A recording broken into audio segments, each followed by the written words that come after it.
And welcome, Hoosier fans, to this week's edition of Assembly Call Radio, where each week we discuss the most urgent topics in the world of Indiana basketball. This is our 161st edition of Assembly Call Radio, and it is our 601st episode overall of the Assembly Call, recorded on the evening of Thursday, March 19th, 2020, a night that should have featured the first full slate of NCAA tournament games, maybe an Indiana NCAA tournament game. Instead, you get us. That's just not right. No, Coach, it is not.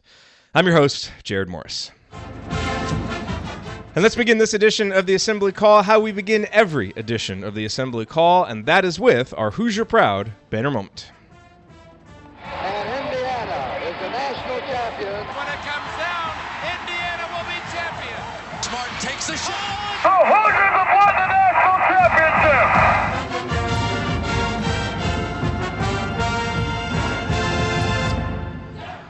Well, this week should have been chock full of potential banner moments, but obviously that has not been the case. And, on the list of concerns right now, a dearth of banner moment candidates clearly falls somewhere near the very bottom. But if our goal during this shared time together is to enjoy a momentary diversion by focusing on basketball, and that's certainly how we're going to approach it, then we need to make do with what little news we have. And there was actually quite significant news this week. Indiana's announcement that Scott Dolson will slide over one chair to step in for Fred Glass as Indiana's next athletic director. Now, I have no personal experience with Dolson that I can draw on, but I can tell you this. Everyone that I have talked to who knows him or who has worked with him believes that he is, at worst, a very solid choice for the position, and at best, a potential home run in-house promotion who will take what Fred Glass achieved and build on it. And here are two facts about Dolson that suggest he might have the experience and relationships necessary to help Archie Miller shepherd IU basketball back to consistent national relevance. One, Dolson was a manager under Bob Knight from 1984 through 1988, a time period during which he saw Indiana miss an NCAA tournament completely and win a national title. So he's a, quote, IU guy who knows what the program can be because he lived it. And two, Dolson, by all accounts, played an integral role in the logistics of bringing Knight back to Assembly Hall earlier this year for the Purdue game. It was a moment many years in the making, and it says something that Knight's players trusted Dolson to be their liaison within the university to make it happen. So time will tell if Scott Dolson is up to the job, but I think we can all agree that having someone in the role with legitimate basketball experience and strong relationships with Indiana's former players can only help the Hoops program moving forward. All right, now let me introduce my esteemed co-host for this week's show, and we have a special treat this week. Everyone is here. It is a four-man show tonight. It's a big freaking deal. I think it's going to get a little wild. Yes, I think it will get a little wild. And let's start on the left and work our way around the horn, beginning with... You'll have fun, fun, fun. The Hoosiers make the tourney again. Fun, fun, fun. The Hoosiers make the tourney. Fun, fun, fun. The Hoosiers make the tourney again. Fun, fun, fun. Look around you, Helen. We're at the threshold of hell. Fun, fun, Andy, fun. what is your bottoms line on the last week in basketball or of life in general? I've lost all concept of time at this point. People were tweeting out things on Wednesday night like, oh, this time IU was, beating Nebraska. Fred Hoiberg was sitting there on the bench. And I was like, there is no way in the world that's only been a week. So I think everybody that I've talked to feels like they're in a similar boat. So good to get together and talk. There's actually a little bit more news than you might suspect. You talked about the Dolson news, a couple other at least small things there. So surprising, but I guess we need something to do to talk to news. I think the availability of all four of us probably has a lot to do with no one has any place to go or really anything else to do. So we'll live with that. But yeah, we're just desperate to get away and do something else. Yeah. So what are you gonna do? But so looking forward to chatting with you guys about a hypothetical tournament, and definitely missed the first day of the tournament today. I like so many people make it a point to take these days off every year. I did not need to take today off. I was not in the office, but for a different reason. And so was at home lamenting not having the NCAA tournament. So while not the biggest deal out there at all, definitely a weird time of year and something that I know we all miss quite a bit. Missed more by the fact that IU would have been in it, but we'll make the best of it between this and rewatching some of the old IU tournament games over the course of the next few weeks. Yep. All right. Up next. He remembers the days when a movie cost $1. Heaven help you if you ever decide to pop your collar. Play hard, but remember, like hustle is a crime. He's the coach and it's Tonsoni time. And then I would have been fired because of the stripper poles in high school. Coach, it's Tonsoni time. What's on your mind? Perspective. Trying to make sure that I keep proper perspective in the absence of all that we like and enjoy IU basketball, March Madness, start of a spring training and Major League Baseball. And to try to remember that this is sports, and while we miss it, life does go on, and it makes me appreciate this group, the four of us, but it's not just the four of us, it's everyone in the chat mob and getting together. I really look forward to tonight to try to get back to a small piece of normalcy, and that's watching the chat mob and hanging out with you guys talking some basketball. So I think it's a combination of, taking this thing serious and yet trying to find those outlets where you can have some fun and get back to some things that we all cherish. Very happy about the Dolson announcement and seeing the other candidates. I thought the search committee did a really nice job. I probably would have been happy with a few of those choices. My son Brandon was a manager for 3 years and had a lot of conversations with Scott Dolson, and he said that he is one of the greatest people at IU that he came in contact with and treats everyone with a lot of class and dignity. So that's a personal story. I have talked to him a few times just in passing, but to have someone in your family who worked with him and talked with him on a regular basis speak for him. And then really happy with his words on Archie Miller, obviously the fan that I am of Coach Miller and the idea of a plan. And that's perspective again, too, when we get back into the basketball, that the 3-year perspective, we'll answer that with some statistics later on in one of the questions. So I'm just trying to keep the right perspective and not, drive Mrs. Coach too crazy in these times. All right. And next. Analyzing players, finding every wrinkle. He hasn't ever hosted, never lifted a finger. He's got all the Well, let me quickly add just one thing about this. Dude just interrupted his own jingle. Yo, this is Sneak Dio Double Dizzle. Ryan, what is your rant on the last week in IU basketball? I think that with everything that's gone on, as Andy said, I was flying home from New York in like work meetings at this time last week, and it seems like it was a month and a half ago. Like, it just seems so much has happened, so much has changed. World is completely different. We literally are in a different world. And I think what's gotten lost in that, we've had some positive Indiana basketball news. I mean, obviously keeping perspective on everything. We've had some positive IU news with the new athletic director. Khristian Lander has said, hey, if there is going to be a basketball season in the, starting in 2020, I want to be a part of it. I'm going to reclassify if I can, all that stuff. That's great news.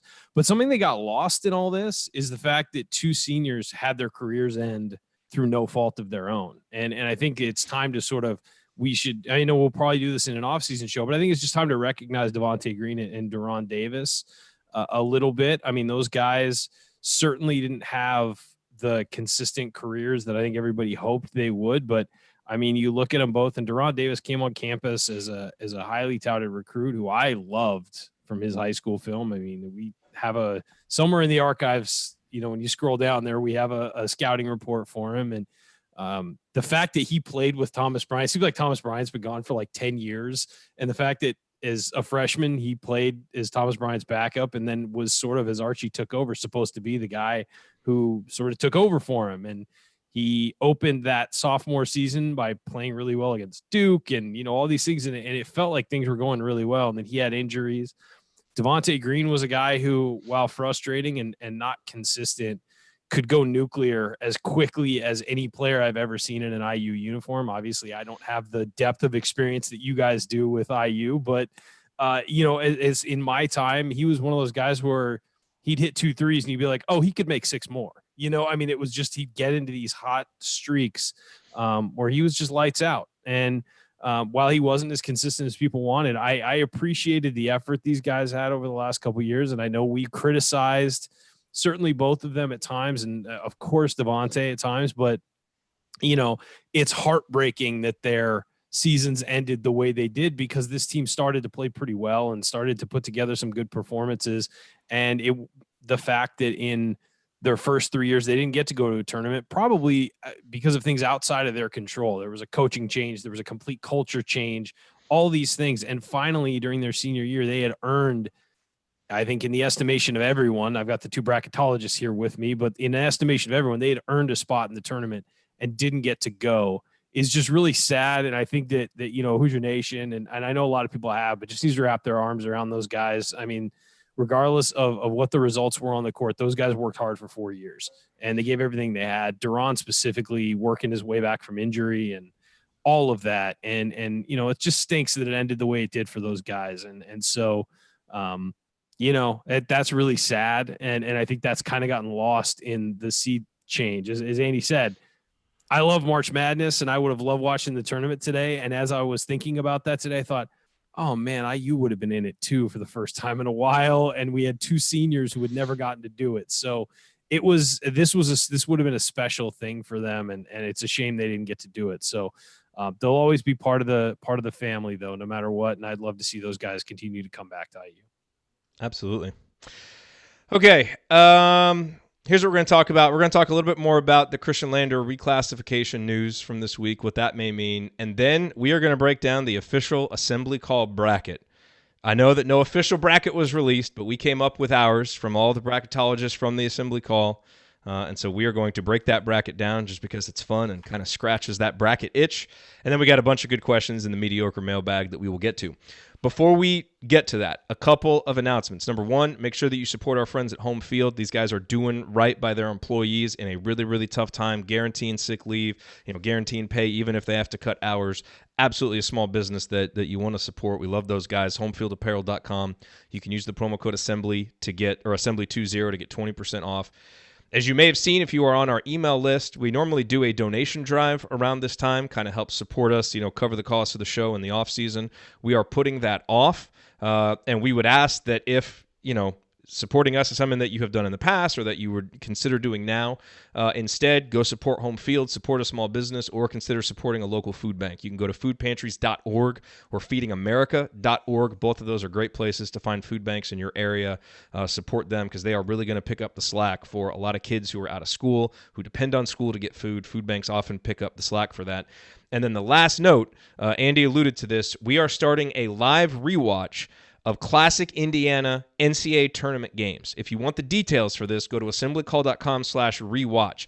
We're basically setting it up to approximate the NCAA tournament schedule. So we're going Friday, Sunday, Saturday, Monday for the next 3 weeks. We've got a classic IU game from every round of the tournament, starting with the 98 IU-Oklahoma game tomorrow night. We hope you'll join us. We're going to synchronize it, start the show live at the same time, or start the rewatch live for everybody. We'll be tweeting it just like it's a game. We'll do a post-game show right afterwards. I know it's not the same as a live NCAA tournament game, but it's the closest approximation that we can get, and so we'd love to have you join us for that. It'll be a lot of fun. It's us. It's the guys from Crimson Cast and Chris from IU Artifacts. We'll have a rotating cast on the post-game shows. So it should be a lot of fun. And so, like I said, we hope that you'll join us for that. All right, gents, let's talk about Khristian Lander. Obviously, some news this week. He announced on TikTok that he is most likely to reclassify. Not a sentence I ever thought I would say, talking about TikTok. Then he went on Twitter earlier today to clarify his TikTok comments. So we're just bouncing back and forth from social media channels. He said, to anyone who has seen my TikTok post about most likely reclassifying, I'm saying that if it's possible through all this coronavirus stuff, I'm going to, if I can. And his dad was quoted in the Indianapolis Star as saying, at the latest, it would be a June graduation. He's got to get an English class and an econ class. He said, honestly, he has his eyes on a bigger prize. He can go to school and do what he had planned to do at IU and hopefully go on to bigger and better things. So it is obviously the plan. That is what he wants to do, Coach. And now we will just wait and see if he's able to. And obviously we all agree, that while there are going to be some challenges for a guy jumping straight from junior in high school to college, physical challenges, just general maturity challenges because he's a young guy. He is a fantastic talent. Go back and listen to Ryan's scouting report of him if you missed it. And for a team that has lacked playmaking at the guard position, even if he'll have an up-and-down freshman season, having him is much better than the alternative next year of not having him for a team that I think is going to have some decently high hopes. So now we just wait and see what he'll be able to do. Yeah, I think that's exciting news because he makes Indiana better next year, even though he's going to be a younger player entering college. As Ryan said, he can run an offense. That's the thing that's probably the most exciting, as well as all his physical skills. The ability to run that offense, to relieve Rob from some of that, might elevate Rob's play as well when they play together, and you can stagger people throughout the game and have a true ball handler throughout, as we talked in past shows. The concern is obviously, can he get those 2 credits, and with the suspension of schools and everything, how is that going to play out for all students here in the state of Indiana, as well as for him? But there's some online courses and things. I think that if there's a way to do it, they'll try to figure it out, as long as it's just a couple classes. But he makes Indiana better, and coming in with that group, I think that is tight together from AAU is another push in the way of team chemistry and that team toughness that everyone has been so longing for too many years, and it's been way too slow to get to that point. So yeah, that's an exciting announcement. You know, Ryan, one of the things that we're seeing now with all these guys entering the transfer portal, you saw today DJ Carton has decided that he's going to transfer from Ohio State. He is obviously a guy that Indiana was really heavy on. And, you know, as soon as that happens, you see, hey, is Indiana going to go after these guys? You know, these different guards announce their, get a grad transfer, whatever. Is Indiana going to go after these guys? I mean, if Khristian Lander's coming in next year and you've got Rob Finney and you've got a senior Al Durham and a guy in Armand Franklin, who obviously, the staff has plans for, you're not going to go after a guy like DJ Carton, and you may not be able to get your pick of the litter of grad transfer guys either. So I think, wouldn't you agree that people need to keep their expectations in check for what Indiana can get additionally in the backcourt? Plus, you have Trey Galloway coming in, too, who can handle some of those duties. And Anthony Leo. I mean, and not as a point guard. He's not a playmaker, though. But he's a backcourt player, though. And you want to have a balanced roster. We saw this year with so many front court players. You want to have a balanced roster. It was just almost at some points this year, it was hard to figure out how to get guys onto the floor in the front court because it was so overloaded, and all you were doing was begging for one guard to be consistent. Well, now it seems like they're going to have a bunch of guards. Now, look, DJ Carton's available. You might want to bring him on campus and talk to him because there's always room for transfers and if he's willing, sure. And I've heard rumors that Carton, he's admitted he's had some mental health issues and really struggled with that, and Ohio State is supporting his transfer. I assume he's going to go somewhere closer to home, and he's from Iowa. So I assume it's going to be Iowa State, Iowa, it's just a guess, something there. But if he's willing to get on campus, I mean, IU was in the running for him. If you can get a guy that's that talented, you have to take a look at it. And look, transfers happen. Guys leave programs. If you bring a guy like that in, Carton probably has to sit a year. I mean, he might, if that transfer rule doesn't, go into immediate effect. But again, highly, highly unlikely. We don't want to get anybody's hopes up here. Of course, no. But I'm just saying, except Fran McCaffrey's, I guess. If there's a guy like that, you got to consider everybody. You want to raise the talent level. If that means that you push a guy like Armand Franklin a bit to the back of the rotation to get a better player, you do it. You want to load. You constantly reloading. Now, look, I'm not saying Armand Franklin can't be a great player for Indiana. He can. And I'm just saying that if somebody out there is available that's definitely better, I mean, I don't see why at this point you don't. Hey, I'll amend that. Somebody who's definitely better and can shoot, I think, is the big thing. I mean, this team obviously needs shooters. Now, shooting was down across the board in college basketball. If you can find somebody who can shoot, you're going to have a leg up on people. And Indiana has not shot it well the last couple of years. So I think that needs to be a focus. I think that Leal helps that. I think Galloway eventually will help that. I think he's got an okay shot. He just has had wrist issues, as we've discussed before. Lander, I think, helps that. And guys like Rob Finney and Al Durham, who I thought Al Durham got better as the year went on, about taking better shots, about being in a better position when he took his shots, about his form, all that stuff, and about hitting some big ones. He did down the stretch hit some big ones and made some big plays as well. So if those guys can continue to grow, which, I mean, they did slightly, but they need to take bigger steps than they did between last year and this year. They need to take a bigger step this offseason and be able to knock down shots with consistency and be able to, maybe take 5-6 a game and make half of them in some games. I mean, instead of just taking one or two and making one of two, something like that. So it's really going to depend on who's available, what's available. But if you're Archie Miller, I see no reason to say, like, I'm not bringing guys on campus because guys' feelings are going to get hurt. You need to bring guys on campus and improve this roster as best you can. Now, let's just get to the point where we can bring guys on campus again. Yeah. Who knows when that'll actually happen? And look, last year they kind of slow played the transfer market, and I think it hurt them this year with their guard depth. They waited around for some guys in recruiting and didn't get them, and they lost out on some transfers. So I think you have to hit the transfer market hard. I think, like a lot of people, I expect a few transfers out, at least one. Don't know if it's going to happen. I mean, this has changed everything. That's just playing the odds. But I mean, we've heard internal things about guys potentially transferring, and of course, it's not definitely will, but they'll explore their options. I mean, you've got to be prepared for that, and I think that there's going to be roster spots open. I think that a lot of people expect that, and I think you got to bring someone in who's going to contribute. And you better really do your due diligence. I don't think bringing someone in that's not going to play the way Archie wants to play, or cannot shoot, or will not, or doesn't shoot well, because you do have 12 guys that are Indiana guys, and you want to develop them. So I'm all for, we need a shooter, and you want to bring that 13th player if you have a 13th scholarship in. And I'd have to go back and look at how the Proctor kid at Purdue did. He started off well and he played okay, but what it did, it bought some time for the younger kids that they redshirted there, and so that could be something too. But you want someone who can come in and play. The last time, if you're getting a transfer, you're bringing in somebody to play. Yeah, he couldn't play in Fitzner, and with all due respect to him as a young person, he just wasn't ready to go from where he was to the Big Ten. So, and I guess there's no guarantee. San Diego guy, you know that. He was a San Diego guy. But yeah, let's make sure they can play, because you are going to take minutes from some of those younger guys if you do bring them on, and I'm okay with that, because it's all about winning and winning next year as much as possible.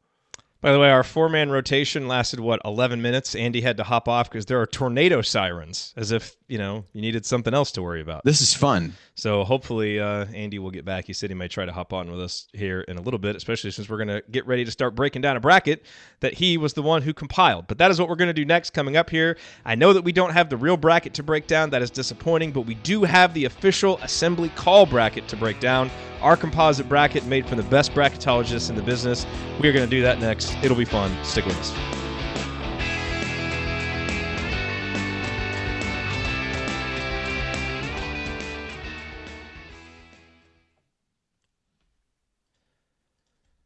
All right.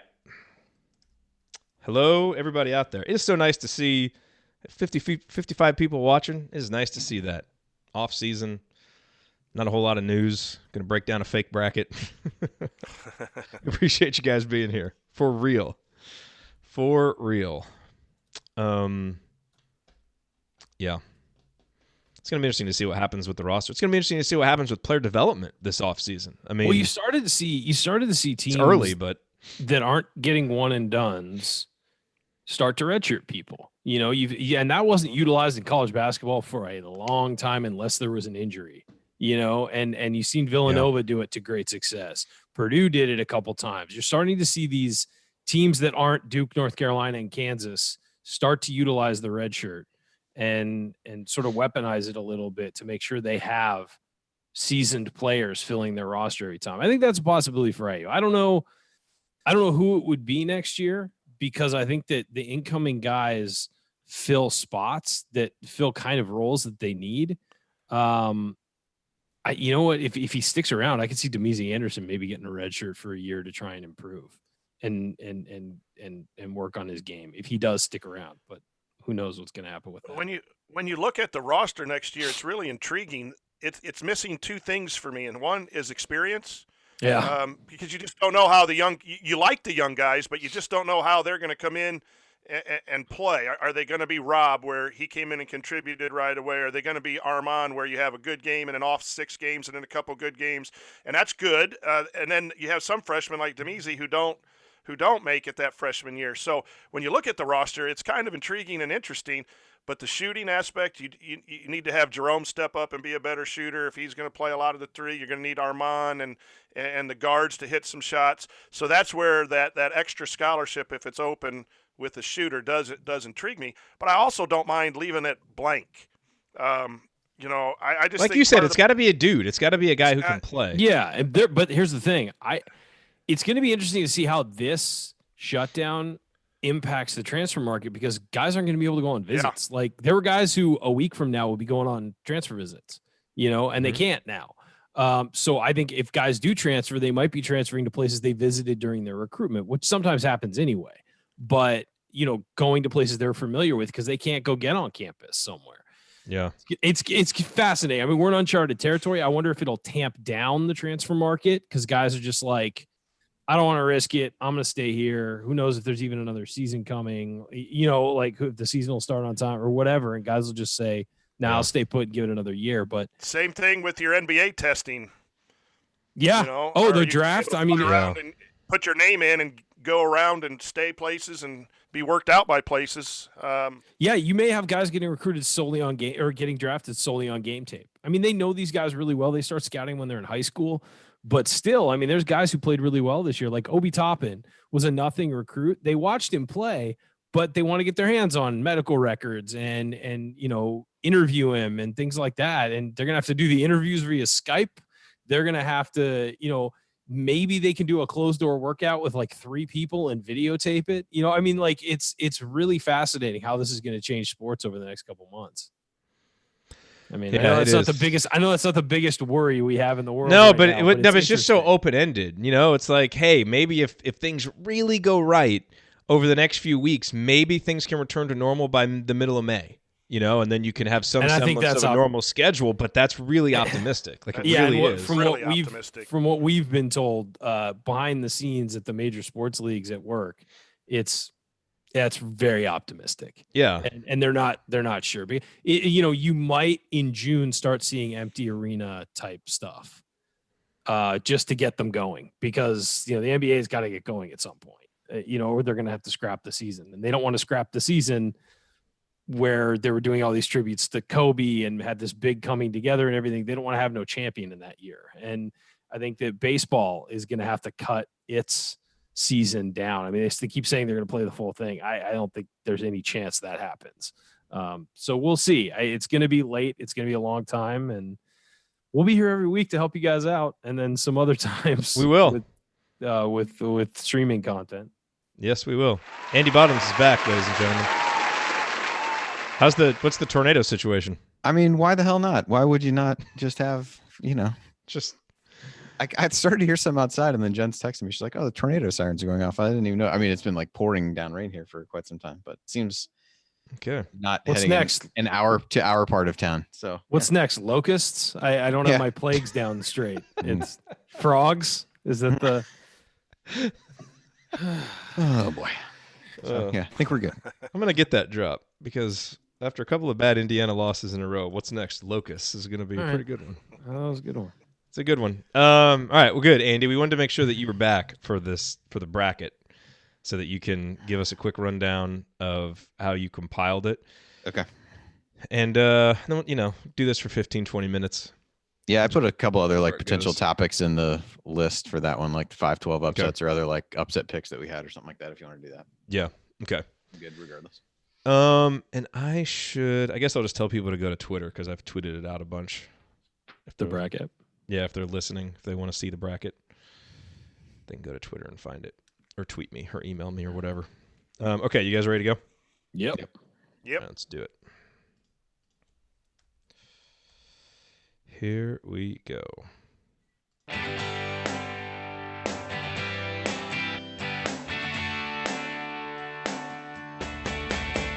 What's up, y'all? It's Devontae Green giving you the green light to watch Assembly Call after every IU game. Just don't listen to their opinions about shot selection. Remember, you miss 100% of the shots you don't take. Go Hoosiers. Thank you, Devontae. Welcome back to the Assembly Call. You can find all of our content at our website, assemblycall.com. And if you ever want to join the chat mobbers during our unedited live broadcasts or watch those replays and see all of the Between Segment banner, then check out our YouTube channel, youtube.com/assemblycall. All right, I'm Jerod Morris. I'm here with our entire crew, Andy Bottoms, Ryan Phillips, the coach, Brian Tonsoni. We haven't done this in a long time. Had all 4 of us here. The last time we did it, we definitely said at the end, we're never doing this again because that was too many people. But it's the off season. Everybody was clamoring to be on the show this week. So Quarantine during everyone together. And during the first segment, I have a tornado scare. So perhaps somebody's trying to tell us something. I'm just saying. The quickest text replies, no, I'm in. I'm ready to go. It's like, okay, well, let's just all do it. So here's what we have planned for this segment. We're going to break down a fictitious bracket. All right. Obviously, we didn't get our main bracket, but we compiled one. We basically took the 4 bracketologists, Andy, that are on this show. You, the Delphi bracketology bracket, Galen Clavio, Mike DeCourcy, the official bracketologist of the Assembly Call.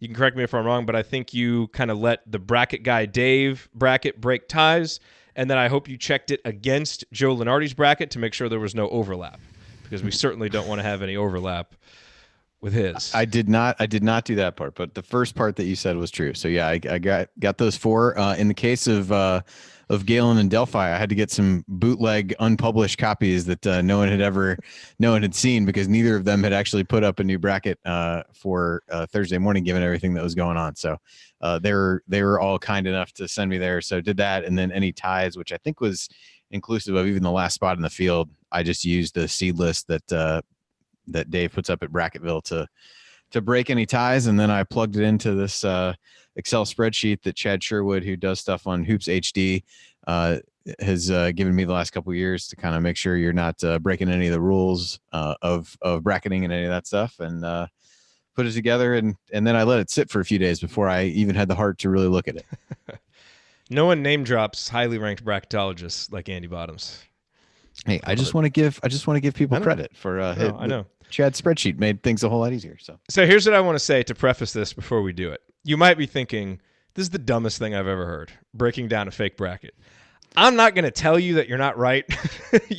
There's almost no chance they haven't heard dumber things on this show. I mean, maybe not today, but at some point they have, for sure. That is true, but I just want you to know that I have spent a lot of time since we agreed to do this, agreeing with this and saying, okay, this segment's going to be terrible. I don't even really want to fill this bracket out because, like, what's going to be the fun of it? I actually did it today because I knew we were going to be doing this.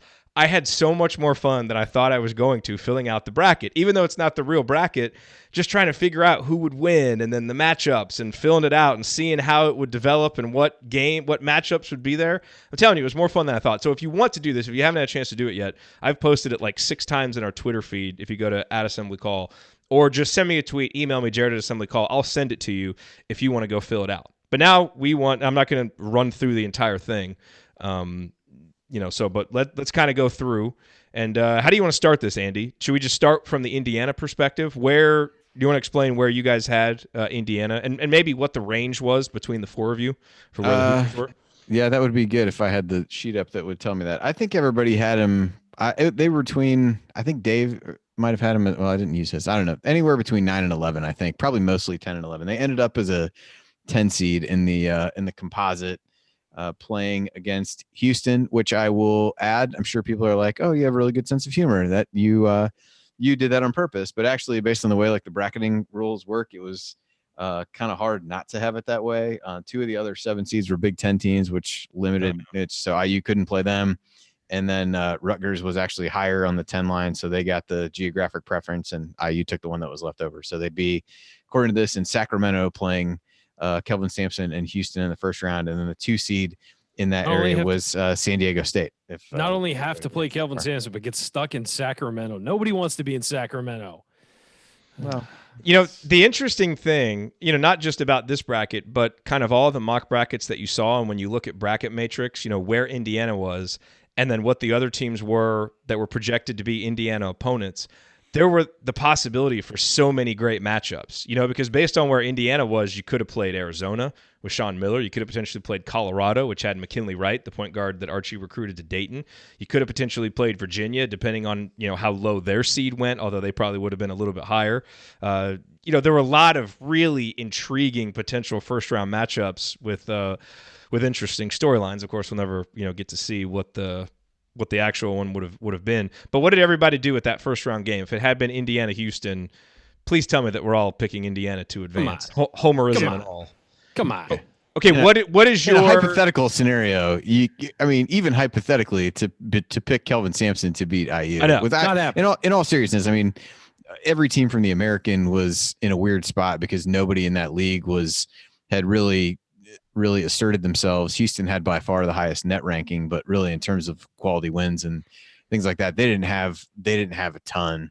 I picked IU to beat them. And the last time IU faced a Kelvin Sampson coach team in the tournament is a game that we'll be rewatching tomorrow night. Tomorrow night.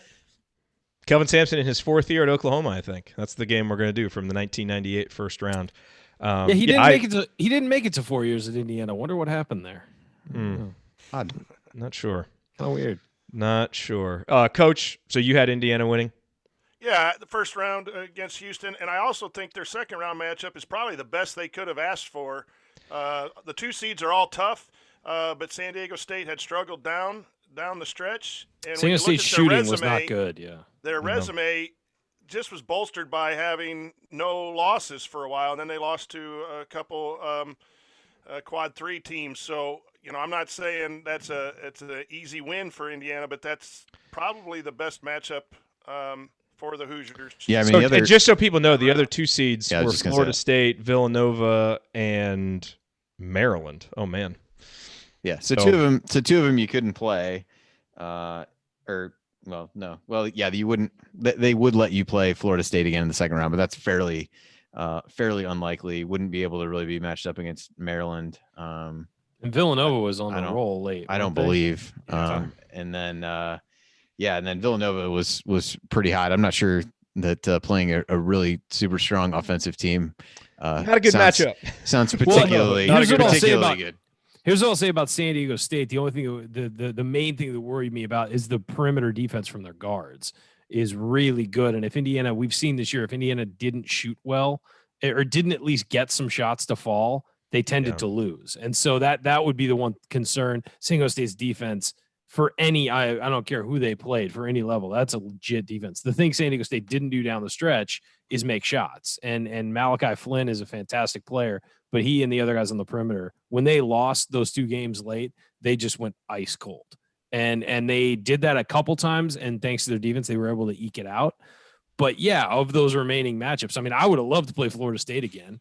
I think that sort of, I think it would have been entertaining as hell. I don't know if it would have been good for us, but it would have been entertaining as hell. And then, Maryland is a team that Indiana could clearly beat. They had them, before. And Mark 2 games this year would suggest otherwise, but sure. The evidence, capable, yes. They should have beat them. I mean, and Mark Turgeon's the coach. I mean, you always err on the side of playing the worst coach you can. So I think Maryland, I wouldn't have been if they went into that Maryland game, I wouldn't have been afraid. They played toe to toe with Maryland at home and should have beat them and blew it. And so they did. But Mark Turgeon is the Delphi brackets of college coaching, from what I've heard someone on this show say. That's right. That is right. I really wanted to pick Indiana in this matchup because it would have set up a Sweet 16 battle with Virginia, which just would have made my tournament. But you would need to watch that alone in a dark room by yourself. Yeah. Send the family if they cut to any shots of Ty Jerome in the stands, Jerod would have passed out. But otherwise, it would have been fine. Would have been great. I mean, that game would have been 32-30. But the reason why I didn't pick Indiana to beat San Diego State is what you said, Ryan. Their perimeter defense and how are we going to handle Malachi Flynn, because we struggled to contain, really good point guards and guys who can penetrate all season long. Those 2 things worried me. So yeah, I'd have them going out in the second round like that. So I had Indiana losing. Coach, how far did you have the Hoosiers going? Indiana over San Diego State. This is an IU show. It's hypothetical. We're all locked in the house. Indiana wins. We're going dancing, baby. It's simple. All right. Sweet 16. We got to have some smiles. It's not time to be truthful. You're such a populist. You play to the chat mob. Absolutely. Well, when you're not ranting at the chat mob, I guess. I know. I know where I have risen from. I picked him to beat him because I feel like whenever I would pick a bracket, I would always pick IU maybe 1 game further than would be, kind of the obvious choice. So that's I had him beating San Diego State. I adapted that adage some time ago and stuck with it. That was always my philosophy. It's like, you don't want them to make a run and then you're sitting there looking at your bracket and you're missing points because you didn't pick your own team. So I usually used to just pick Indiana, go all the way. It was just more fun that way. And hey, it had a decent chance of happening back in the day. Okay, so Coach, you had them losing then in the Sweet 16? Yeah, to Seton Hall. To Seton Hall. Okay, so Yep. you didn't Same here. have Virginia beating Seton Hall. Okay. So that's where we had Indiana going. Let us know where you guys had Indiana going. So let's go through our Final Four picks, because that's the thing about this. Our Final Four picks probably maybe it'd be a little bit based on matchups, but those are probably going to be. I had one Final Four pick that was kind of matchup based on how they went. The other three were pretty much what I would have picked no matter what the bracket was. So let's go around the horn. Ryan, why don't you start with your Final Four picks? Let's see. I had Gonzaga, Michigan State. What was my other one? I'm just looking at this now. Ryan just got the bracket 2 minutes ago. No, I actually looked at it earlier today. He's like Greg Gumbel, right? When they give it to him before. No, when you tweeted it, but I'm forgetting who was where. So I had Gonzaga, Michigan State. It's my fault for throwing Louisville. Yeah. Louisville, and Dayton. That's my guy. Man, no way. I think Kansas was going to go out early because Bill Self, and I thought I didn't love Maryland. I really didn't love Maryland this year. I didn't love Maryland either. I have Michigan beating Maryland. I had Michigan taking them out, and then I think that it's Louisville's not great, but they got a great player.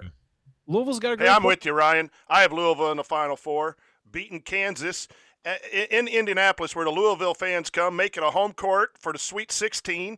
It's a close game. Jordan Nora shows up and goes crazy. He's a closer, and he upsets Kansas. Yeah, I like Nora, and I just thought that was a weaker bracket than the others, so I thought it was pretty well. I just saw it. Like 100% saw Kansas coming as the number one team, the only dominant team in college basketball, and then just losing, because that's what happens every time that happens to them. So I had Dayton. I had Dayton because I really want to see Dayton make a fun. I want to make. You know who's going to beat Dayton? The team with great 2-point field goal defense, Wisconsin, who's playing well. Sweet 16, I have Wisconsin beating Dayton. Yeah. I mean, look, I don't want that to happen. I'm not saying I liked filling it in, but it's a bad matchup for Dayton. Basically, that would be Wisconsin's defense against Obi Toppin just being amazing. It'd be one, but yeah, that was my Final Four. Okay. Come on, Jerod, you're the marketing guru. Don't talk Wisconsin winning. Hey, I'm just trying to give the people my actual picks, Honesty from Jerod. That's, I'm not saying I like Dayton it. Did a Final Four. It's just, it's stuck in my head what they did to Indiana over the last 8 minutes in that game. Okay, so you had Louisville, Dayton. Do we all have Michigan State going to the Final Four? I had though. I thought they were playing well late. Yeah, I did. Yeah, and plus you have a great point guard. You're gonna have a leg up in the tournament. And the best defensive big man in the game. There you go. Okay, so Andy, who were your other Final Four choices? I had Kansas. I had Dayton. I just thought the Dayton story was a good one. When I ordered some home field stuff, I ordered something Dayton as my way to commemorate the season of doing that. So I thought they were a fun team. I've never forgiven Wisconsin for losing the final to Duke, as I stood to win a reasonable amount of money in a tournament pool had they come through on there. So I am one to hold a grudge in that regard. I did at Michigan State, and then I was kind of torn. I felt like the winner of the Oregon-Gonzaga game would go. So I'll throw Oregon out there as maybe a dark horse, like Peyton Pritchard getting hot, being a guy who leads. I thought about them. Leads a team there. Who knows? Maybe Killian Tilly gets hurt again at some point for Gonzaga over the first 2 rounds, and then Oregon takes it. But yeah, I had Oregon. I'll say Oregon out of that one. So I had Ohio State coming out of the other region. I had Kansas, Villanova, Michigan State, and Ohio State. They were kind of my dark horse pick. Just they've been playing better. They're good offensively and defensively, and I just think on paper they should be as good as anybody. I mean, yeah, and they really struggled in the middle of the season. But I think as a 5 seed, I think they're really underrated coming into it. So who else did Coach have? Did he give all his? I had Seton Hall with Miles Powell. Oh, Seton Hall. I went closers. Give me 4 closers. I had Powell from Seton Hall, Winston from Michigan State, Toppin from Dayton, and Nora from Louisville. Give me guys that can make tough shots when the game's tight. And then we could hear Raftery or all those guys go onions and go crazy. Give me those closers. I'm with you on all those except in the paper for passing. Except Nora disappeared too many times for me this year. I just didn't. I had Louisville. That is true. I had Louisville losing to BYU. He was not nearly what I expected him to be over the course of the year. Okay, so those are the Final Four picks.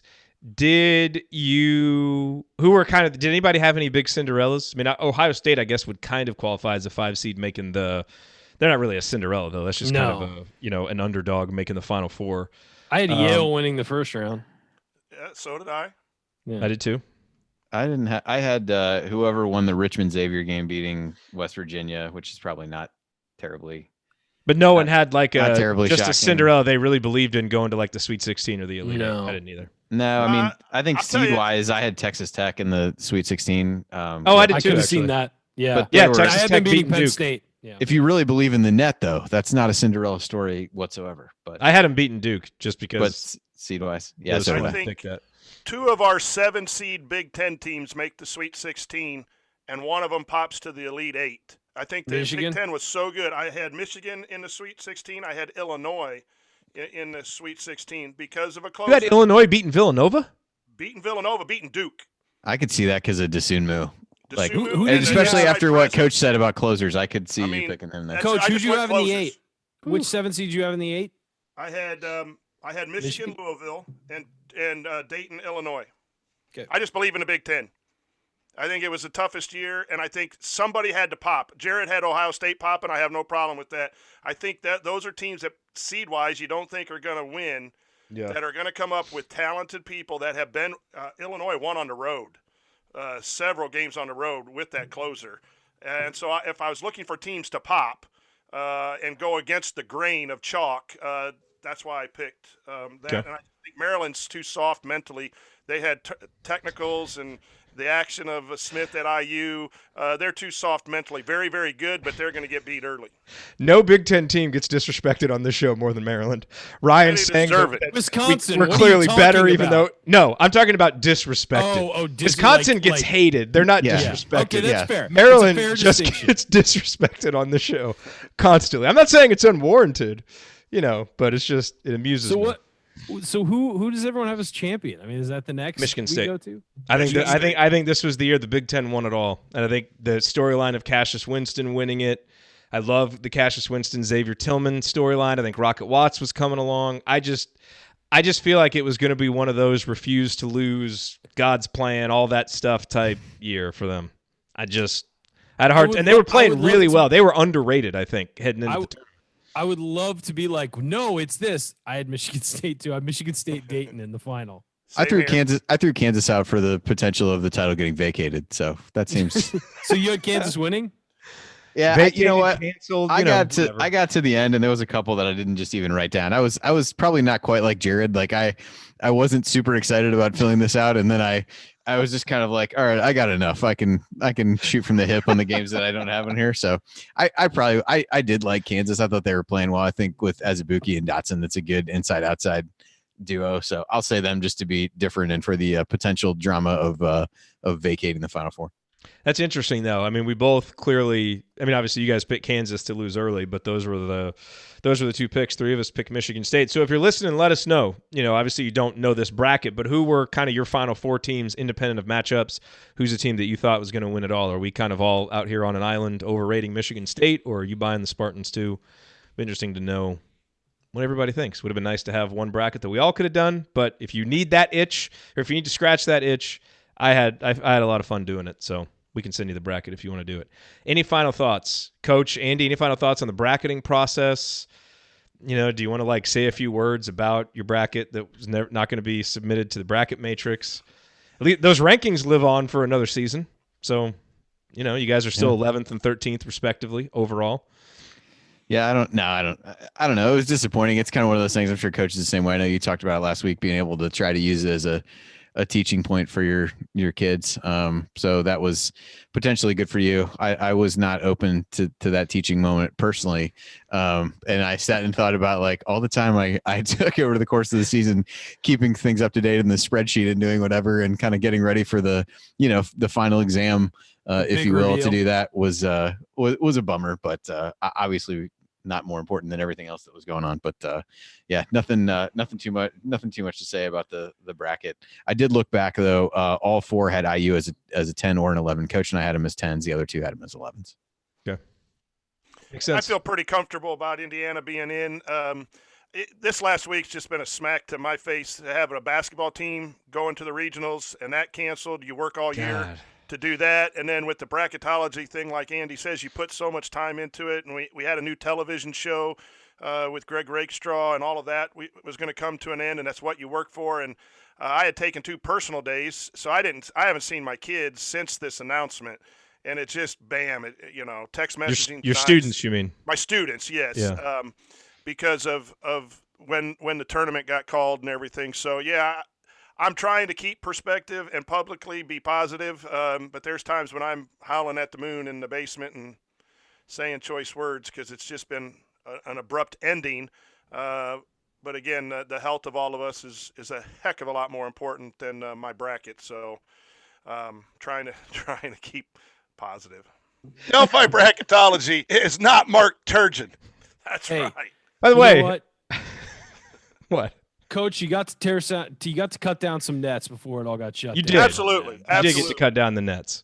And one of our seniors. Hey, you got how many high school teams in the state can say they finished the season in a normal year? Can say they finished the 4. season on a win?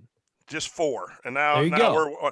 We're a local a guy from a business contacted me, and he knew one of our seniors and called him to ask him about how he was feeling. And the response that young man had was just what you coach for. You want to win games, but the senior handled it with class out in public, and he basically said how many seniors can say they won their last game if it wasn't for the state championship, and that's what we're going to try to remember. We have class men in our basketball program at our high school, and it was taken away from them, but they're handling it with class as hopefully a lot of programs are as well. So very proud of our young men, regardless of the situation. But yeah, it's been 7-8 days of just wondering, what the heck's going on, and with school being canceled. And I know, Andy, your wife is going through the same thing as our house is with planning and all that. So yeah, it's just been kind of crazy. It just ended. Yeah. But hey, you know what? You got to end with like a happy memory for those kids. Absolutely. Basketball. And it stinks you didn't get to go do the regional thing and all that. I mean, I know that's a lot of fun, and you guys, I mean, quite frankly, probably could have done some damage there with the way you were playing, but you got to end it as good as you can possibly end it, and that's with a win. So, yep. and getting to cut down nets and stuff like that. And a couple years from now, when everyone gets back together, that's what we'll remember. Yeah. That's right. By the way, we'll end this segment with this great quote from Sally in the chat mob. She said, "It's so hard, and some people keep saying that there are bigger things in life to worry about right now. Well, F you. There's always something bigger in life, and these smaller things are very important." Hey. They are. You know what, Sally? I'll give that some applause. It's a great comment. That is a great comment. All right. Coming up in our third segment, we are going to answer your questions. We will have a mediocre question of the week. Then we'll talk about what needs to happen for Indiana to compete in the top half of the Big Ten next season and whatever else we have time for. Stick with us here on the Assembly Call.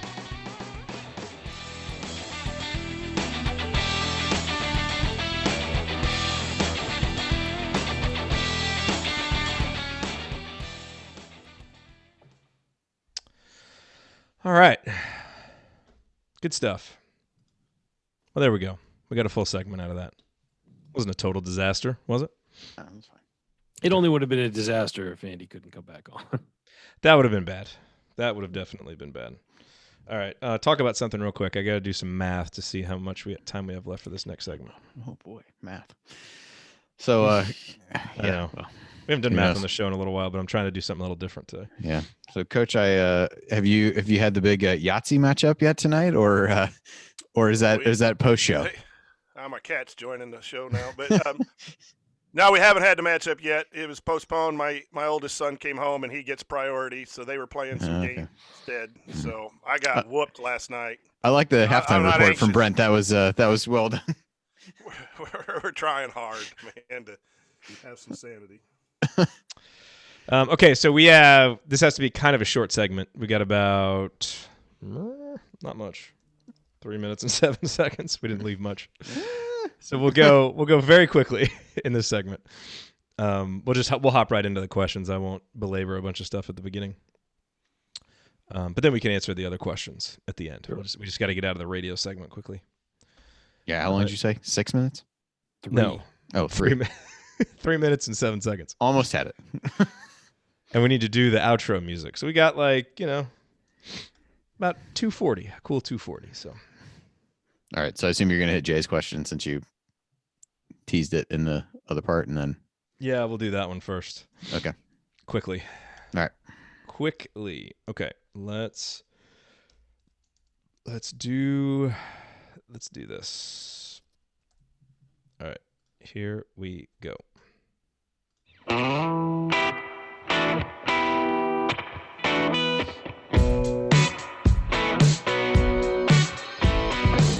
Hey, this is Deron Davis. And what's the only thing better than dominating a Duke big man in the post? Is celebrating with friends afterwards. Join Jerod, Andy, Ryan, and Coach on the Assembly Hall call after every IU basketball game. Go Hoosiers. Thank you, Deron. I am Gerard Morris here with Andy Bobbins, Ryan Phillips, and the coach Brian Tonsoni on the Assembly Hall call. You know, I was going to edit that out, but I do that a lot myself. I'll say like Assembly Hall call. Gerard? Well, not that part, but the Assembly Hall call part. So Deron, we've all done that. It's cool. By the way, I really appreciate Devontae and Deron doing that. Obviously, I paid them on Cameo, but I still appreciate them doing it and doing a good job. Okay, this is a quick segment. We'll obviously do the rest of it on the podcast, but for the radio folks, quick segment. Let's hop in real quick. Let's do the mediocre question of the week. It's not that good, but it's not that bad. It's Jay's mediocre question. All right, so Jay says, let's assume Lander comes next season and there is one transfer out. You know, not speculating on who it might be, but just, you know, kind of playing the odds. How would you like to see the last scholarship used? What type of player would you want Archie to go after? We kind of covered this in the first segment, but just go around the horn. The one thing we didn't talk about is a young big. Does anybody think that might be a good use of the scholarship, especially considering Trace, you know, is likely to be gone after next year and Joey will be gone? Andy? Yeah, I mean, that seems logical to me. You know you're going to lose Joey. It's not a huge leap to assume that you lose Trace. You would have Race coming back that can be pretty versatile up front, but unless there are substantial plans to really try to go small in a way that they haven't more recently, then yeah, you'd think a young big guy that you could develop a little bit and wouldn't have to force into action right away would be a potential use of that. Coach? Yeah, they were going for a big, and we lost out with the kid from Wisconsin, so that would make sense. I always will agree with everyone, a shooter. But again, make sure if it's young, someone you could develop. If it's a transfer, someone who could play right away. And Ryan, we got about 20 seconds left. What do you think? You need that's where the hole in the roster is. If the makeup is the same, that's where the hole in the roster is. Is add a big man, a young big man. I agree. Adding a big man. Yeah, preferably one who can step out and shoot too. You know, it'd be nice, versatile. Yeah. At some point to be able to have a lineup full of guys who can actually step out and shoot. All right, we will get to the rest of the questions on the podcast. You can find the Assembly Call wherever you listen to podcasts. Hit the rest of the questions there. For now, that's going to do it for this week's episode of the Assembly Call. If you want to see us do the show live, join us at assemblycall.com on Thursday nights for the live broadcast of our Assembly Call radio recording. And don't forget to go to assemblycall.com or text IU to 66866 to join our free email newsletter. Special thanks to Bob Thompson for producing a lot of the music that you hear on the show, and thank you for listening. We will talk to you Friday night for the first of our IU Live rewatch series. Until then, take it from the green light himself. Keep your elbows in, eyes on the rim, and go Hoosiers.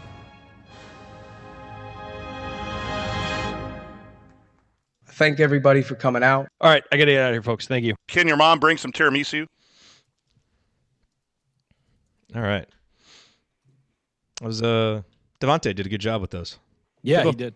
They both did. It's funny when you listen to him rattle off like a couple complete sentences. You start to hear the Long Island accent that you rarely hear when he was doing press conference stuff. He's got a great rhythm with his voice when he's talking. He really does. I had the opportunity to kind of message back and forth with him a little bit, and one of the things he said was, you guys were always nice to me, or you guys were always fair with me, which I appreciated. Which, frankly, nice. Like if a player's ever going to say anything about our show, that's what I would want them to say. You know? Yeah, I mean, look, and I thought we were. We certainly tried hard to be. So. We were critical, but we tried not to be like, I hate this guy. You know, I mean, it was just, yeah, because we didn't. I mean, not because we were suppressing saying that, because we legitimately didn't. Of course not. Of course not. No, you can be frustrated with the guy's play. Yeah. So, all right, let's hop in. Let's answer the rest of these questions because we did get some good ones. And Gerard, are you going to answer these in a French accent, or are we going to? He's Jerod. Yes. Thanks for okay. that laughter, on. I appreciate it, my boy. That was amazing. That was great. I'm glad you had I a little bit laughed of lead. so hard the first time I listened to that. I'm glad you had a little bit of a lead into the question so that I could collect myself enough to be able to Yeah, answer. I saw you dying, like doubled over laughing. And then as soon as you started to recover from the Jerod, then it was the Assembly Hall call, which was equally good, which we've all done and like kind of corrected ourselves. So that part was funny. The Jerod part was outstanding though. The Jerod part was just, I'm trying to see if I have just that isolated. Not anywhere handy. I'll get it for next time. All right, let's go to these questions. Jim Tom Hoosier, what do you think needs to happen for IU to compete in the top half of the Big Ten next year?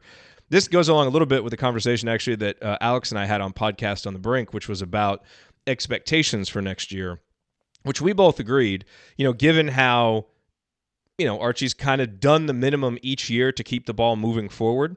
To me, that, the bar has to be raised again in year 4. So to me, Indiana next year, the expectations have to be make the tournament comfortably. None of this like even being near the bubble type stuff. Right. 6-7 seed minimum kind of thing where you just, you're in it, you're playing for a seed, and top half of the Big Ten. Like, I think those are the minimums that should be expected, and that's not knowing what Lander's going to do, like any of that. It's year 4. These should be the standards. It just needs to happen, and I think those are perfectly fair standards. Hopefully, one of these years, hopefully, we blow it out of the water and we exceed them. But that, to me, is the minimum expectation. So I appreciate this question from Jim Tom. What do you think needs to happen for IU to compete in the top half of the Big Ten next year, which is what they absolutely should do? So, look, we all know the shooting needs to get better, those kinds of things. Backcourt development in general. Yeah, I really think that's, probably the most important thing because guard play was what kept us from being in the top half of the Big Ten this year. So get Lander and the guys who are around, need to be better.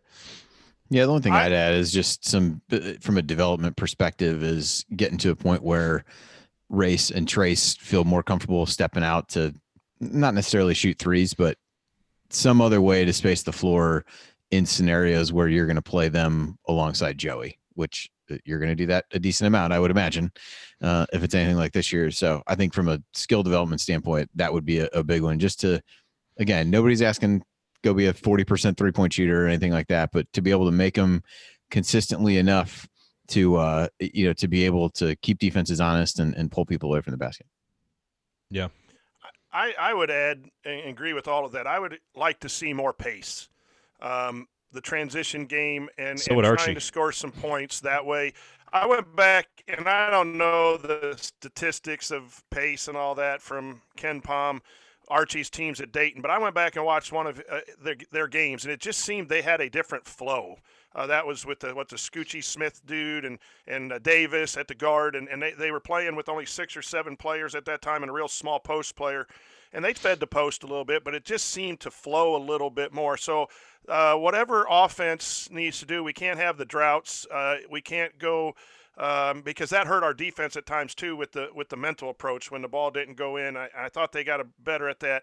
But the offense has got to improve drastically in order to compete and meet those goals, Jerod, that you put out there. So to your point, Coach, if you look at the overall tempo of their games, the last 3 years, it's been 206, 215, 251 for Indiana. The last couple of years at Dayton, it was 163, 183. But those numbers don't really tell the whole story because what Archie wants to do defensively, what any pack line defense wants to do is make the opposition take a long time with possessions. So if you actually break it down by offensive pace and defensive pace, his last season at Dayton, they were 72nd in pace on offense, 341st in defense. That means, slowest, which is what they wanted. They were 97th in pace on offense, the second to last year, and 309th in defense. And then if you look at what Indiana has been the last couple years in pace offensively, this year they were 192nd. Last year they were 132, and the year before that they were 161. Most of those possessions spent with Archie wildly waving his arm around for the team to increase the pace. So I think part of that, I think Khristian Lander generally is going to play at a better pace when possessions are in his hand. Now, whether he's able to have that big of an impact as a freshman remains to be seen.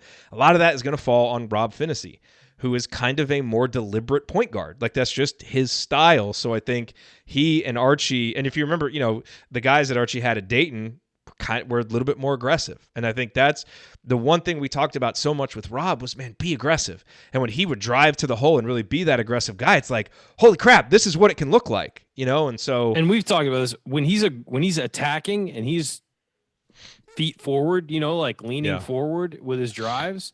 He's a great finisher at the rim. I mean, he can be. He really can be. I mean, his ability to spin the ball off the backboard and put it in the hoop, his ability to just kind of go up and around guys and find angles, instinctively find angles. This isn't planned out. It's as he goes up and reacts to what they're doing.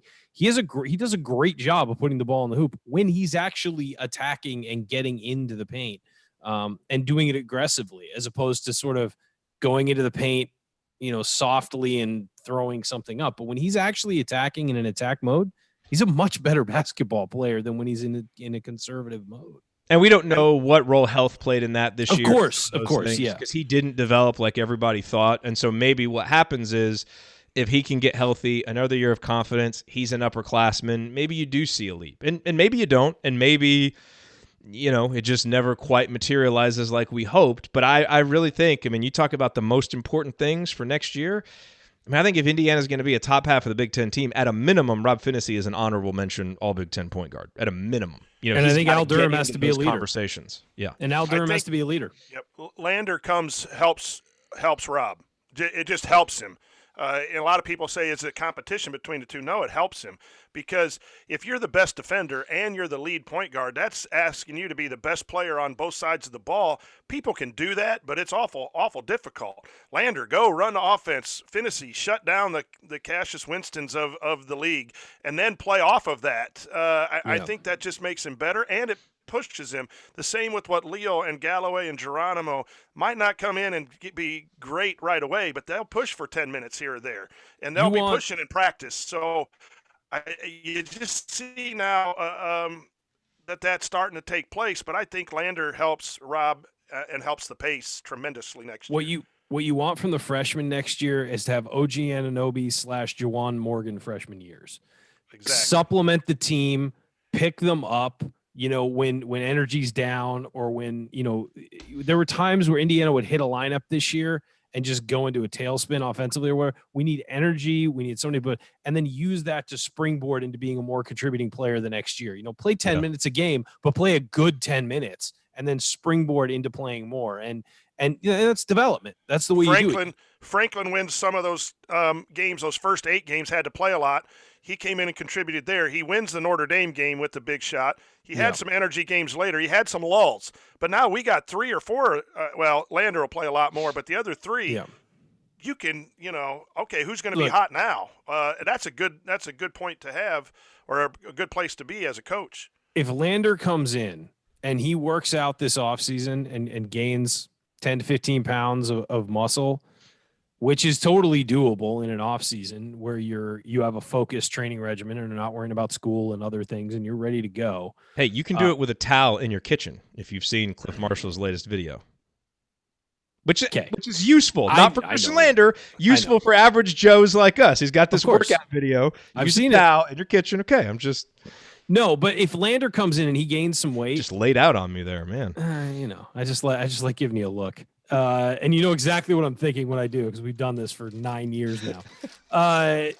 But if Lander comes in and he gains some weight, the starting group is going to be almost certainly going to be Lander, Rob, Al, and then probably Justin Smith fighting for that fourth spot, and Trace Jackson Davis. I mean, that to me is what it feels like, because they're not going to go double bigs again. That didn't work this year. And with the depth issues up front, you're going to have to put Joey in as a second unit center, I believe. And I mean, that's what I think. Unless Trace develops a jumper and can play the 4. It'll be tough to keep Jerome and Race out of there. And I'm not saying that's the team that's going to play the most. I'm saying I think they're going to start together. And I think that you'll see Lander and Phinisee will be on the court at the same time, and they'll stagger who the other wing guy is. But Al's going to be the captain as a senior, almost certainly, because he was a captain this year. So he's going to start. Joey's probably the other captain, and he won't mind coming off the bench, I don't think, if he gets good run, because they can't do the 2 big man thing again this year. It didn't work. a lot. And you saw how much better the team was when it relied on Trace as the primary center there. Now if Trace develops a jumper and can move out on the floor, maybe you can do it. But two guys whose primary offense is going to be coming from the post it's not going to work next year. It's just not, especially with the rest of the roster around them. So it's going to be Justin Smith, Jerome, and Race battling for that other spot.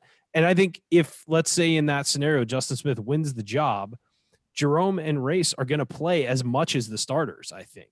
You're just going to have a more balanced spread of minutes than you did this year. Every year, the lineup conversations get better, though, and that's a sign of progress. Oh, yeah, because you're interchanging guys that actually do stuff as opposed to who's going to fill in next. Joey coming off the bench as your backup center is not terrible. When he's out starting and having to play 25 minutes, that's where you're kind of like, well, he's just physically not capable of doing certain things on the floor. You're fine with that guy coming out and assisting you and just being an all-out effort guy. Amazing how important it is to have guys who can do stuff. Hey, you know what? We've gone through times where we didn't, Yeah. Look, we had guys we loved who could maybe do a couple things, like a Freddie McSwain, but not actually have a well-rounded basketball game. Yeah. Okay, Andy, this is from JD. According to Ken Palm, did IU progress this year in terms of overall defense, offense, etc.? Do we need to consider this data incomplete? It's probably likely IU would have played no more than 2 to 3 games more this year. So when you look at that Ken Palm data, if you go back and look at past seasons, do remember that is not regular season. The default is it takes into account all the postseason games. So, Andy, I broke these numbers down here, and I can explain them. But, from your perspective, do you see the team as, kind of progressing as some of the top-line Ken Palm numbers indicate? I guess to answer the second part of that first, I wouldn't consider it incomplete. I mean, you were 30 plus games into 31 games, I think, 32 into the season. So, you do see teams, as you said, when you default to it, these teams that go on these long NCAA tournament runs between who you're typically playing in those games and all that, you can move quite a bit in that scenario, but I'm not sure that IU's would have moved a great deal. I think that, you laid out the numbers in our run sheet here. So I think, overall they went from, their 34th this season. The offense got a little bit better, went from 82nd to 65th, and the defense got better, went 32nd to 26th. I think the biggest thing is the conference only numbers are really ugly. Yes. And that's where would probably be the difference in, I would probably say the progress is less than it looks like just taking the raw numbers. I mean, the offense actually has gotten worse the last couple of years in terms of Big Ten ranks. So it went from 10th to 11th to 12th. And then the defense got slightly better. But it was 4th in 2018, went to 9th, and then was up to 8th. Now, some of that conference has gotten better, though, isn't it? Conference has gotten better. That's what I was going to say. I mean, it's relative a little bit. And those are just raw efficiency rankings. Okay. Yeah, those not adjusted. But those are the ones that kind of give me pause when you look at it to say, I think it's fair to say there was some progress, but I wouldn't put the level of progress. If you said they improved 18 spots in Ken Palm as an example, 52nd to 34th, I definitely don't believe that the progress was that great. Probably half that, maybe even a little bit less, in my view. Yeah. Yeah, I think just from a macro sense, looking at the season, like forgetting the efficiency numbers and everything, I know that's what the question was based on, but I think just if you were just giving the eye test to the season, the defense was better. I mean, the defense was certainly better this year. There were breakdowns. It wasn't perfect. It wasn't what you want, or what when you hire Archie Miller, you're expecting a higher level of defense. But I think just from watching games, the defense had more of an idea what it was doing. And I think that when the team got exposed, it got exposed because guys we had on the roster just simply don't fit with what they're trying to do defensively. Look, there were games where another team got a third of their points off of bad pick and roll defense, or bad hedging defense. I mean, literally that happened early in Big Ten 5 times where they just didn't have the athletes to execute that. But we shouldn't just scapegoat the players on this. I'm not. No, okay. I'm not blaming the players for that. I'm blaming the coaches for putting them in that position. Okay. And when I say somebody's not physically incapable of doing something, that's not their fault. That's not like Joey Brunk high hedging 25 feet from the basket. The fact that he can't do that and recover to his man is not his fault. That's not his. He's not that kind of player. Race Thompson can do that. Trace Jackson Davis, a lot of the time, especially later in the year, could do that. But Deron Davis and Joey Brunk just are not made to do that. And that's not their fault. That's who they are as players, and physically that's who they are. It's like you having a 90-second talk clock, Yeah, it's never going to happen. No. It just doesn't fit. It just doesn't. I'm sorry.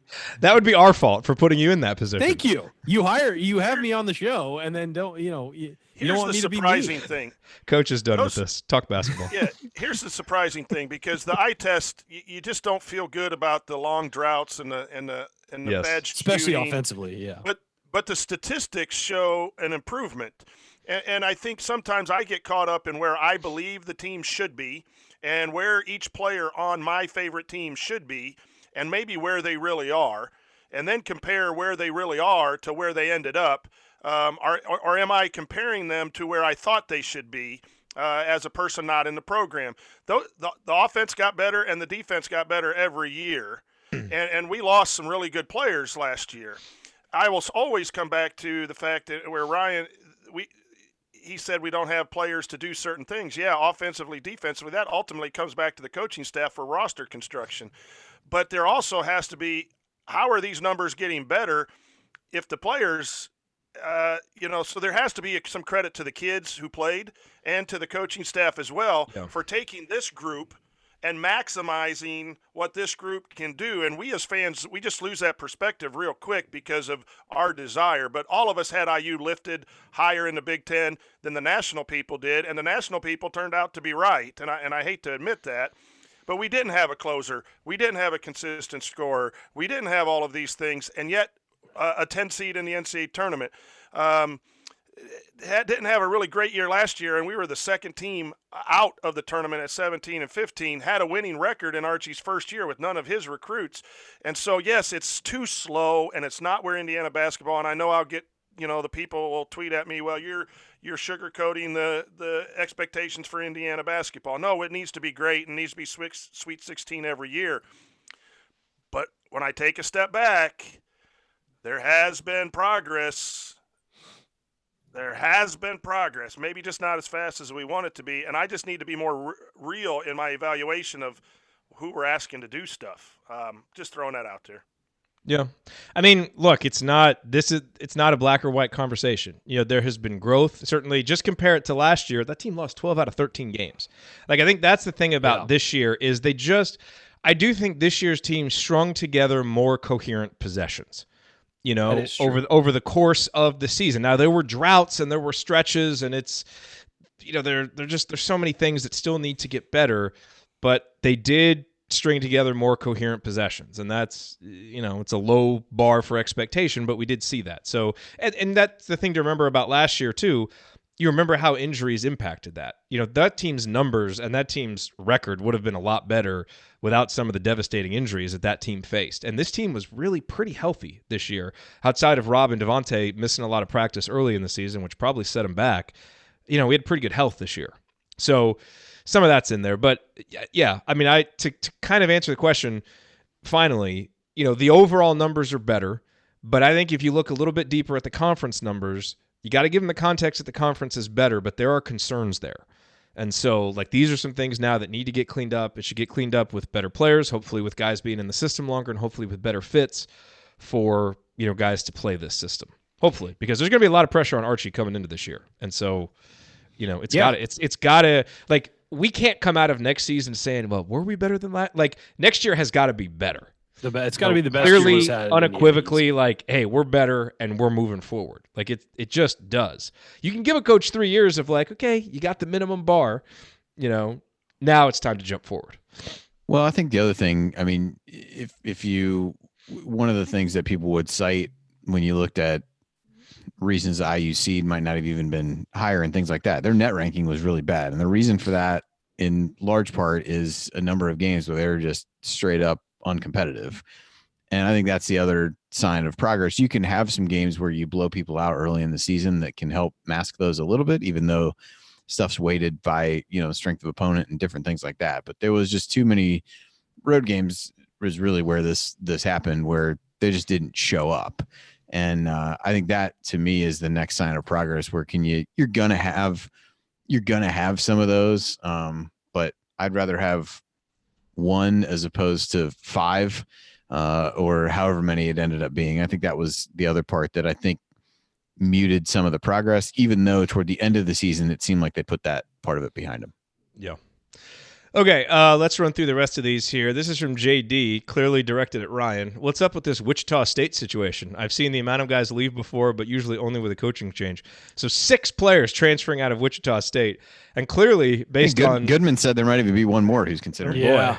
Certainly based on some tweeters, the only coach on this show who gets a more unfair shake than Mark Turgeon is Greg Marshall, Ryan. And a lot of that comes back to you. I mean, I've been honest about this for years. I'll go into this because people ask me why I won't just talk about it. I've been told things in confidence by beat reporters for Wichita State and college basketball beat reporters that honestly, it's a story they could break and get a big scoop on it. So I'm not going to go into details. And again, I don't know deep down details. I just know, oh, this happened. Oh, okay. And I don't feel comfortable putting that out there.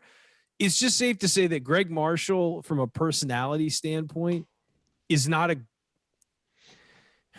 he has a very bad reputation behind the scenes. We'll put it that way. And some of his personal issues make it so he is a very unattractive coach to bigger programs where he would be exposed to more media availability, have to do more barnstorming where he goes around and talks to fans and all that stuff. And I've heard from people on Twitter that, well, I met him for 20 minutes and he was a really nice guy. I'm sure he's a nice guy in certain situations. It just seems like behind the scenes, he cannot be. And here, there's a reason why Greg Marshall, for about 5 years, you heard about him connected to every major job and he would interview for big time jobs. You don't hear that anymore. And there's a reason. And when stuff like that happens, there's a reason. And it's like when a talented athlete, no one wants to sign him or bring him on as a free agent or recruit him or whatever. There's usually a reason, and these people know what they're doing and do background on people. It's like when a guy falls in the NFL or NBA draft, there's usually a reason. And so I would say the reason that Greg Marshall hasn't gotten a bigger job and hasn't even been a candidate for a lot of open big jobs, there's a reason. And that's all I'll say about it. And I think that this year, here's the thing. You can deal with a coach like that as a player if you're winning because you feel like, well, it's all worth it. We're winning. We're doing well, whatever. When you're not winning at a high level, it gets harder to deal with. I mean, you're willing to let a lot of things go when you're winning, not when you're not performing up to high standards. So I think that's what's happening at Wichita State. I love how when Coach recognizes that a monologue is about to happen from Ryan, he just kicks back and recliner. It took more than 90 seconds to get that one out. I'm sorry, there was a lot to No, we teed you up for that one. That was, that was on us. I just love how Coach recognizes it. He's just gonna sit back and chill. I got some time. Just surf the wave. Worth noting, I've interviewed Marshall before. He was fine to me. This isn't like I had a personal incident with him. I've interviewed him out in Maui one year. He was perfectly nice. He seemed a little abrupt, a little short in the way he talked, but he wasn't an effusive like John Beeline. I couldn't get to shut up. And Mike Bray Man, Bray what's that was, like? Yeah, I know, right? That interview took a long time. Then you wonder why Beeline and I got along? I mean, it was Mike Bray was the same way. Beeline almost missed the damn game. Him and Ryan were still talking, and they just time gets away from you sometimes. What are you going to do? Sunday, he didn't even tip off till Monday. But lasts longer than a Hoosier Hysterics podcast. There you go. Mike Bray was the same way. He's just very like effusive and felt like you're talking to a politician. Who just is really good at getting one-on-one with people. But yeah, Marshall wasn't that, but he was perfectly nice. Mark Few was a little abrupt too, but nice. I don't have any issues with those guys. Just feels like a very slimy coach. It's other people. I think you said that about Bruce Pearl, actually. Yeah. Duh. Which, certainly could fit. Even if he didn't, it would still be appropriate. Okay, from Luke, if you could put two of IU's teams to play a game against each other, who would you like to see play versus each other? I would love to see the 76 team play the 2013 team. I imagine a lot of people would like to measure their favorite team against the 76 team, because that was kind of one of my first thoughts is let's throw the 93 Hoosiers with a healthy Allen Henderson against the 76 team. And it's easy to say the 76 team would have won, and hard to argue with that unless you use Ryan's logic about Indiana and Maryland. But, it'd be fun to measure yourself against the best. So that was the one that jumped out to me. Are there any that you have that aren't that? The other thing that I would like to see is the 2013 team against the 1993 team, because those are probably my two favorite teams of my rooting lifetime, because I kind of came around as an IU fan around 88, 89, so I don't really count the 87 as one that I lived through. It's more like memories that I've watched rather than memories that I experienced. So I would go 2013, 93, and the 93 team would win. But 76 and 81, I'd love to see Buckner versus Isaiah. Oh man, jeez. Benson I think that's the obvious. Coach wins. I think that's Benson the versus obvious Colbert. answer. Yeah. I would like to see 75 play against 76, and then everyone can put to bed which team was better. Ooh. Okay. Well, with a healthy Scott May, 75 wins. What about that's what I would think as well. It's a little bit, Well, a lot of people say the 1960 team was one of the best, and they didn't make their stretch, man. You want to get someone talking? Get Bill Murphy talking about the 1960 team. Hey Ryan, you got any tape on that game? I do not. Okay.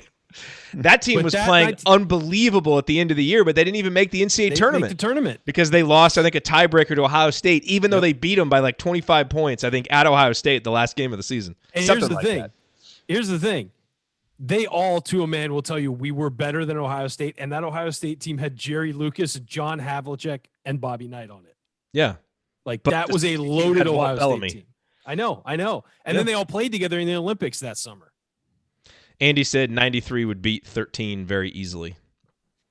I wouldn't say easily, because you got Victor Oladipo was at the height of his powers in 13, but 93 would have won. Definitely would have won. Here's what I would like to see. I would like to see the 2013 Indiana team play that 2013 Michigan team every night. Those games were so much fun. Indiana won both of them, close, but they were so much fun. Those were two really good teams. Yeah. Here's a little warning for all of us watching these games coming up. My goodness, the shooting. I went back and watched some of those games. I think I was watching IU versus Michigan State, some random game, and my son and I were watching, and we're like, hey, shots are going in. Yeah, that's the way it used to be, son. Indiana basketball, shots going in. I had forgotten that the 2013 team lost to Butler in overtime. That was the game Yogi went out of his mind and took 20 shots. Yeah, and they had started 9 because I'd always thought what was their first loss, and I figured it was Wisconsin because I knew they lost to Wisconsin that year. Good, reasonable assumption. Yeah, but I couldn't remember who it was, and so I went back and looked, and I was like, they lost to Butler that year. Because it wasn't it was a decent Butler team, but it wasn't a great Butler team. Yeah, Yogi led the team. He took 13 field goal attempts. I remember the post-game show after that game. That was the storyline. Yogi cannot be leading this team in field goal attempts with all the other options. Zeller took 14 free throws that game. We took 38 free throws as a team that game. Holy and lost. Jeez. So their losses were Butler. They lost to Wisconsin at home. That ridiculous Illinois game. At Illinois. Was that the one where Cody forgot where he was on the inbounds? Yes. Okay. I wasn't sure if that was that year or the year before. Yes. And then they lost at the barn. I remember that. And then they lost to Ohio State. I think. The net cutting game, which Cody Zeller gave a little, I think, a shrug emoji, or not even a shrug emoji, kind of the little questioning. Yeah, and then they beat Michigan at Michigan to win the title, and then they lost to Wisconsin in the Big Ten tournament again, I think. Yep. And we don't need to talk about anything else that happened after that. On film, and I just can't help, I watch as a fan, but I'm watching as a coach, the spacing. And the commentators Indiana's going to try to get it down low, and there's 9 guys around the block in these games in the 70s and 80s, and they're kicking it out for wide open 16-foot jumpers. Yeah. They had the lane so packed in. I don't know how anyone scored at the rim. I'm just looking forward to going back and watching a lot of these. before the three-point line, and then even with the three-point line. What year did they put the three-point line in? 87. 87. Yeah, I wasn't sure it was 87 or 86. And Alford shot like 55% from the three-point line on 200 attempts. It was the floor wasn't spaced. There was no dribbling. It was just 9 guys moving. I knew they had it. I knew they had it in the 87 championship season, but I wasn't sure if they put it in 86 or 87, like, for the 85, 86 or 86, 87. Dude, Ryan, here's something. When I played high school ball, we loved the jump ball because I had this guy who he was an Indiana All-Star, went to Western Michigan, and whenever he'd get jump balls, I just plant on the left side of the lane, and a defender would be right in the middle, and I just catch the jump ball, drop step, and score. That's how easy. We had a jump ball play. And all you youngsters are talking three-pointers, and Coach Wood from West Lafayette tells me how good a shooter Jerod was. He went from backup center. I haven't even told you guys this. He went up from backup center as a freshman to the best shooter on a sectional championship team. You won sectional champs your senior year, Jerod? We did. We did. However, I was not the best shooter my senior year. I hit a slump the end of my senior year, and the guy that was a class below me, who was another great shooter, we used to kind of battle it out in practice. He got really hot, and he ended up playing a lot more than me at the end of that season, which ended up working out better because he was a better player. I just went through just a confidence struggle like the last month. Couldn't make as many shots as I was before, so I didn't play quite as much. So I can't let you say I was the best shooter on a sectional championship team. But the year before, I actually did set the school record for three-point percentage. So what was it? 46%. No, not bad. Not bad. So I could shoot it a little bit. All right, let's roll through the rest of these. We answered Sally's question about Dolson earlier. The quotes that he made about Archie and the plan. Not too high, not too low. It seems like he and Archie will have a good working relationship together. With so much uncertainty, that's probably another benefit of hiring Dolson. It's not like they have to get to know each other. Yeah, there's not upheaval there. Chris wants to know: has Archie earned no tie and plaid sport coats? No. I'm gonna go with no. I don't think anyone's ever gonna earn that. That look is done. Yeah, but everything comes back around. That's true. So maybe eventually. At some point that'll be back. But boy, if he does earn it, we'll have a story then. Okay, and last question. I'm off his train if he comes out in short sleeves and a tie. Short sleeves. I'm just making it right now. Oh well, I guess short sleeves and a tie. I'm done with Archie Miller. If he turns into Dwight Schrute and comes out, and then you're out.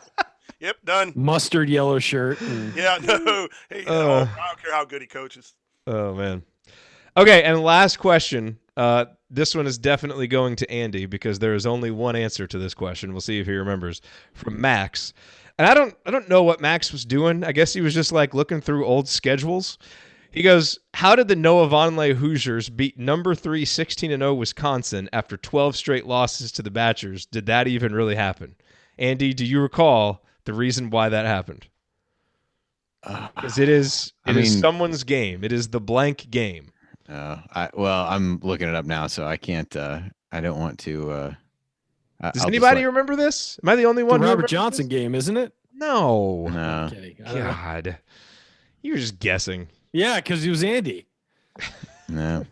Well, it appears to be Yogi from. Although interestingly enough, Yogi had the most points in that game. Unless I'm looking. Yeah, but Yogi did score the points. But do you remember who had like the key plays that like made the run for Indiana? There he is, Stan Robinson. I don't remember. Right. Stan Robinson. Sorry. I don't remember whether he was 6 of 10. He was 6 of 10 on twos. Yeah, and he's like using either hand. Twos.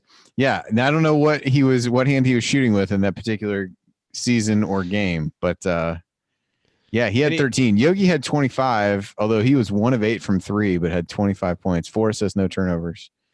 Evan Gordon with 6 assists that game. Yeah. Vonleh only had 10. Vonleh only had 10 and 5, so he wasn't even did have 4 blocks. He played 1, 2, 3, 4, 5, 6, 7, 8, 9, 10, 12 guys played that game. Although some of these are like, Johnny Marlin 2 minutes, Jeff Howard 2 minutes. Yeah, how are they playing 2 minutes in a 3-point game that went down to the wire? Like when did Crean put them in the game? Nobody had more than 2 fouls for IU, so it does. You had to chart these substitutions. I don't know if I still have the spreadsheet that speaks to this. I think this was the year. There are some weird box scores This was the year that I started doing that, I think. Man, Wisconsin shot 4 free throws. the game. Yeah, What only a made bizarre- only what made a one bizarre box score. solid free throw defense in that game. But yes, the Stan Robinson game. Stan didn't have a lot of moments. Yeah, and 13. he definitely only had 2 partial defenders by the time he departed. But we were somewhat redeemed by him becoming a solid role player at Rhode Island. The things He played that we awesome saw- that one game for them in the tournament too. I feel I know. like so. Yeah, I know. I do. I remember sharing that feeling of vindication with you. Yes, there was definitely some vindication. All right, this is definitely the longest episode of Assembly Call Radio ever. Yeah, but Yeah, your wife's gonna be upset. she's in bed. There's no way she waited up this long. Not a chance. All right, so tomorrow we're starting the rewatch at 8:00 Eastern time. So I'll announce it on Twitter. The link, if you go to assemblycall.com/rewatch, all the links to the YouTube videos are there. I'll obviously tweet it out. We're basically going to hit play at the same time, watch the game, tweet about it, and then afterwards we're going to hop on and do a post-game show. It's me, Galen. And me, I think. Are you on it? Okay. Yeah. And then, by the way, so Chris from IU Artifacts is writing previews for each game, like going back as if it was like the day of the game. So kind of to set the stage, set the context. So those will be interesting. So I'll get that posted either tonight or tomorrow. So if you don't remember what was happening in 1998 before the Oklahoma game, like Galen and Chris can just recall that, off the top of their heads. You can read this article and kind of get the context for the game. So it's going to be fun. We hope you'll join us. This episode was fun. We're glad you joined us for this. Any final thoughts, guys? No, looking forward to it tomorrow. Safe, I watched I watched a little bit of the game today, and it's funny that it was still when they would take you completely away from the game that you were watching and do a look in on another game and just have the score up there. It wasn't like the box in the corner where you could still watch your completely away. Now, I think it was Sean McDonough's credit when he comes back. He does give like a breakdown of everything that happened while you were away, but it was odd. You take for granted you can just flip to the other channel now and stuff like that. So it was the pre-True TV days. Yes, exactly. Hey, okay, let me ask you guys a question real quick. And I kind of know the answer, but I just want to see if I'm on the same page. So I want to support, obviously I want to keep supporting small businesses. The lady who cuts my hair, she went independent, I don't know, 6 months ago. She does a really good job. I should not get a haircut, right? That's a bad idea. Probably, yeah. Yes. I feel like most of those places have closed here. Closed? Yeah. I mean, she's still doing it. As an independent person, yeah, I'm sure you could do it. Yeah. But yeah, I think most places have closed. I'd probably ride it out for a little bit. Yeah, I've stopped getting my hair cut, Jerod. Let the salad grow before you pluck it, Jerod. Yeah, no, that's my gut feeling too. I wanted to do it, so I'll probably just pay her for the haircut and just not get it. So give her some cash flow. All right, I just wanted to throw that out there. You're right. All right, cool. All right, we'll talk to everybody tomorrow. Yes, we will. See you, everybody. All right. See you guys. Thanks for being here. Later. See you guys. Later.